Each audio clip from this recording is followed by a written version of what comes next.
Welcome once again into today's topic and discussion and conversation about resilience. The love I want to share with you that we have in common. This resilience is tied into your personal definition of what drives you. Your answer to that question I keep posing to you. But once you get there, you can start connecting, call them dots or dashes or whatever you want to call it, into what you do every day, whether it be for money or because it really is what drives you. It's a tough question. I get that.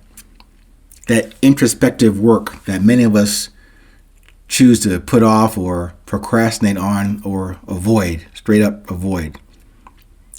But in this day and age, that's why that term, resilience, is so important to me. I hope to raise that kind of interest in you as well. So instead of trust, that's the topic for this discussion today. Instead of trust. For me, I used to trust for the past 6 decades without much question or thought. I would start from that baseline or assumption of honesty and truthfulness, courtesy and respect, because that is how I would start a conversation or interaction with anyone, friend, family, foe, total stranger. I guess as the current generations would call keeping it 100. I would start at 100 on the trust meter automatically. But as I said, for the better part of 6 decades, there are obviously 2 main problems with that position. That starting point of 100 could only go downward. No such thing as giving anything, including yourself, 110%, for example. You can't do that. No one size of trust fits all. Conditions, people, you will change, and managing those variables will tax your capacity and capability. So while I had committed to that default for decades, it played well in sports and combat, mostly, but not at all close or to sustainable progress in relationships. It wasn't until about 2 or 3 months ago that my elder Tamba, my African elder Tamba, and my son Quran, that those 2 people are the current spectrum of wisdom in my experiences today. My son and Tamba. Both of them, in separate, non sequitur conversations, told me the same thing. Trust no one. Both of them.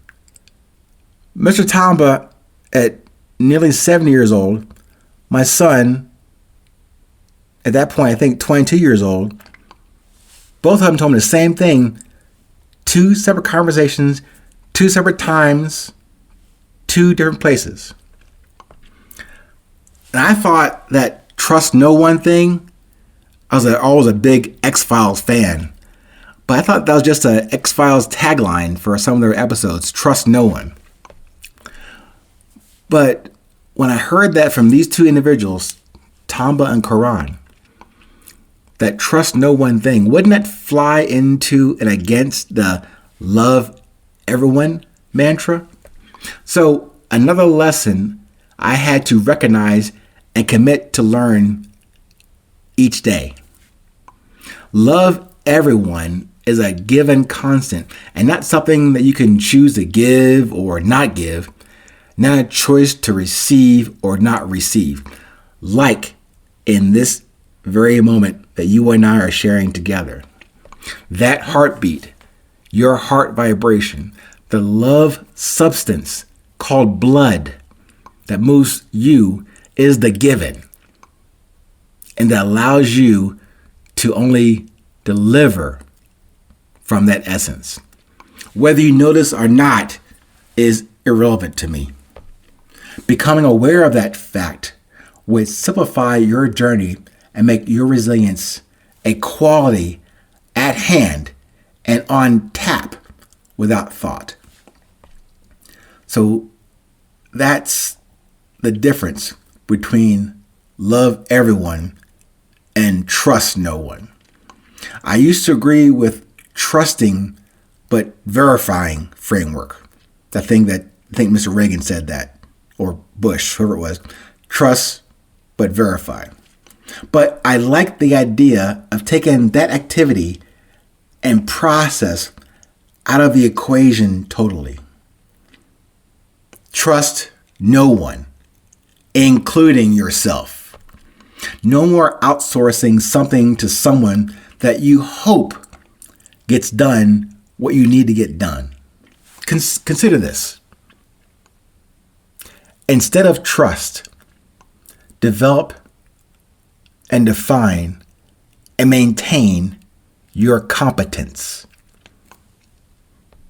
And when and as you meet others, and your purpose is just that, to meet in this life on this journey.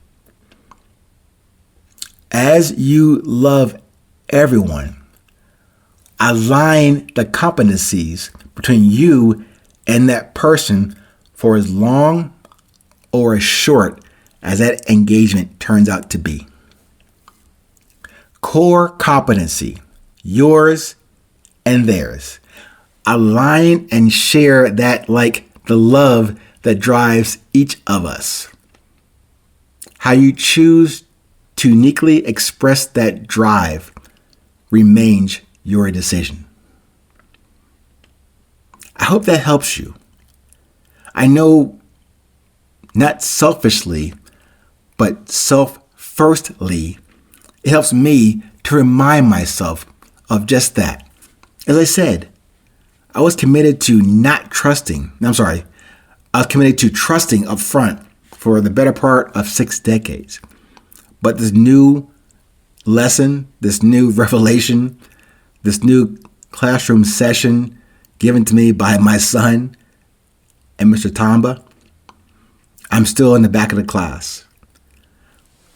But even coming to that conclusion of trusting no one, it's almost like anathema to me to consider that. But the reason was not just to not do it, but to offer an alternative approach. Get to your core competency. It is tied also almost directly to what I said about what drives you and you defining what is your beauty. That is your core competency, and that is what I'm asking you to align with whoever you meet. Not for trust, but for competency. Thank you.